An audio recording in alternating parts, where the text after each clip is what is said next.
Attention gamers. I love playing champs like Ellen DeGeneres just as much as the next guy you know, just giddily skipping around the rift, whipping cum rags at the neighbors' pets to piss them off, only for some douche from Demacia to abruptly demonstrate how he's weaponized the action of spinning as he ends our interaction before I could even say my safe word. And I guess the fact that a bruiser with 2 hybrid items can force players to feel like they are no more than a caster minion. Riot has written in stone like the 11th commandment that the word durability will be the theme of the game very soon. Buffing green weens and defensive line items on resumes for every champ, as well as objectives and towers, which should make these guys much happier, these guys much sadder, and I am just praying that these guys won't bring us back to times like these. But after an entire night of big brain theory crafting, I have scientifically ascertained that Vayne has just become the most hated champion in League of Legends. With every champ having more health and armor, her having a kit that literally dishes out true damage more than the Navarro cartel dishes out hard drugs raises some eyebrows, plus she can just build all kinds of cute on hit tank tickling gizmos, all while being durable herself now to fend off assholes like this. If you Rick roll her up north as a ranged top laner, then take her main rune that only benefits from longer fights, and it will be no secret why both she will be hated and Gosu will have the gamer girl bathwater out hitting that 5-knuckle shuffle on the old piss pump looking at his damage charts. But there is also an honorable mention that I'd like to show for most hated new champion, and that is unemployed Aladdin, which apparently qualifies me for getting cancelled. But in addition to him having an on-hit build route, his ability to cosplay Jesus Christ himself and bring people back from the dead has much more value, because with tankier players and objectives, games will last longer, meaning longer death timers, meaning a little resi at the right time and ban. Now let's go shoot these villains in the face. Plus he's just a majestic, flawless character, and one look at him you know exactly what he's all about. Manscaping. Airtime. Did you know there's a theory that Draven is Set's father, or that Father's Day is next month, or that Manscaped has the perfect products for dad this year? Daddy coming. 4.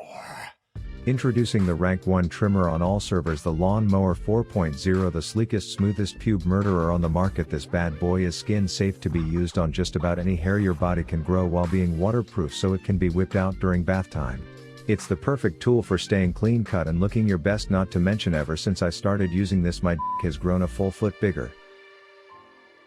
Then there's the Weed Whacker, and this bad boy is for your nose caves. You see, if you have some rogue hairs that seemingly got too fed and now they are peeking out trying to introduce themselves to the world, you can either attempt to stick a weapon up a hole on your face, get them waxed which feels like your brain is being amputated through your nose, or simply use this skin safe technology that is perfect for navigating the nasal without any fears of nicking any nose flesh. Also waterproof and cordless like the lawnmower. So be a Chad and treat your dad this Father's Day by shopping at Manscaped this year using code RAV20 to get 20% off your order plus free shipping. And let's get into the video.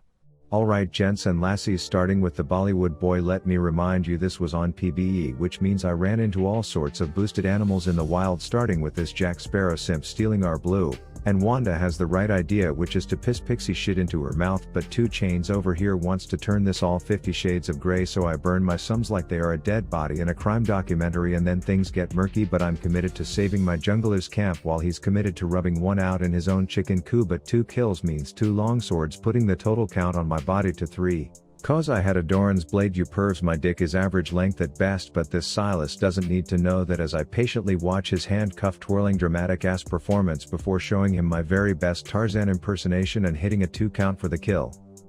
I stick around to make sure the blue babies get introduced to their genocide statue, and then I have a run-in with whatever you want to call that D-gen, ruining the quality of my game, only to be reminded that their mid laner would be coming back mid, so I hit a dodge so hard you'd think I was a Ford fanatic, and just when you thought this boomerang boy took his last shit ever, Samira flashes in to ensure that I will get to both poop again and watch her suffocate in the smoking section of Graves's bullshit. Turns out the enemy team has a wind shitter, so I tell Pixie Tits up top to play stupid as I say, surprise mofos, check out this harmless yo-yo trick, and then I euthanize the dumb ape. And when I get back to lane, this Silas is like a lonely golden retriever, so excited to see me yet dumb as a doorknob, so I pepper him down, light his ass on fire, and then cue up the music. I then headbot to show off Riot's decision to give this champ permanent invisibility as an anime kitty nuke says hey, then I field goal a boomy boy before enjoying the amenities of getting a buy one get one free deal on every auto attack until they're both dead. Me and Lulu decide to escalate the mind games we're playing with this moron to the extent where she is apparently willing to die to make my grand entrance more rewarding, and honestly it might not have worked out until the Yasuo chromosome activated and he ran away from safety, earning both me an undeserved kill and that glitter midget her life back. Side note, I often find myself just hanging out and creeping on people who can't see me, and I do something similar when I'm playing Akshan in League of Legends, as you see Sad Mira come in and my aimless boomerang come out before I tie my ratchet rope to that tower's dick and swing in to piss on the pirate. It was at this time where I knew Shen would be getting birthed out of Silas's taint into the team fight, so I opted to watch from afar and fire 6k ults at the chain-banging Demacian jail cell refugee instead.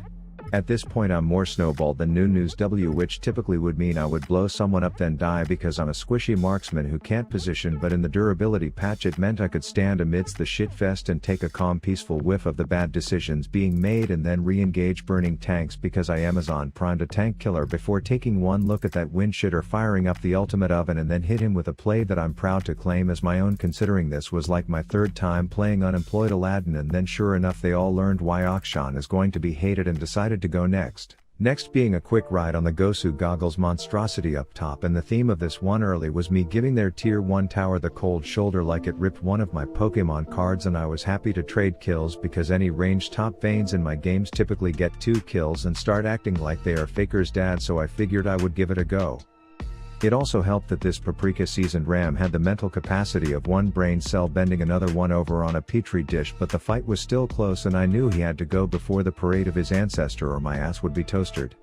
That said, he kept trying to breathe his flaming hot Cheetos breath in my face and nose tackle my petite figure into mountains, but what he failed to realize was that I was a ranged top laner that somehow managed to keep the entire fight in melee range, but durability was the name and 4 points and my W was the game. At one point the obese Oxenfree even managed to make me jump on his own private property, which resulted in me puckering my ass cheeks so hard my shit would be backed up for days, but I think Pianta would be proud in his love for lethal tempo coming through. That said, their Mordekaiser was this game's designated moron, so when he walked into the shrubs in such clear day even Helen Keller would have seen him. I just had to wait for the adoption paperwork to clear for me to get my cat show the agency an Alinity stream and say I know this is wrong yada yada, and then immediately have her queef a light show into the shrubs surprise look who was in there as he takes me into the closet hoping to get lucky. Good for him, he did get fucked, leaving just me and the tabby on my tumbling tits alone to deal with this sad blacksmithing bull. And here's why this patch will be stupid. They have a Gnosis with enough stacks to place himself on an IHOP menu, but I can now eat fat Qs on repeat as an ADC long enough to melt that shitter like a cheese dog before the tin twat comes in 5 levels lower than me, making this interaction feel almost illegal, like Chris Hansen will be walking out of river any second, but I hide the body before he gets there and then douche dash down for the triple. Anyways, we are stomping like a pack of elephants on G Fuel and I want to see late game, so my support asks us to feed them in hopes to prevent the forfeit. I do my part with what I would call limit testing and then Samira tries, but this poor Ezreal I guess can't accept a kill that's given to him, and then the instructions were unclear on that one, lol. But put durability patch Vayne in a lobby with me, give her 2 items and basically just watch the world burn, as I'm gonna confess to you, if it wasn't abundantly obvious at this point in time I didn't have a flying fuck on how to properly play this champ. I was just right clicking people and doing somersaults when they were off cooldown, as every fight was starting to feel like co-op versus AI. Then I got Bork, which meant that while everyone else was supposed to be tanky I was still playing on the old patch where everyone did so much damage you could crash a plane with a single farm fart. And so while this is PvE, I think I speak for at least a few top lane melee mains when I say that Vayne is going to be one of, if not the most hated champ in League of Legends, and maybe I should actually learn how to play her. If you are still here, use the anonymity of the internet to tell me something embarrassing about yourself that you don't tell others, and maybe I will share something of mine in the next video. Rav out. I tell you my trigger's a feather, so walk up, I'll gently put one in your chest.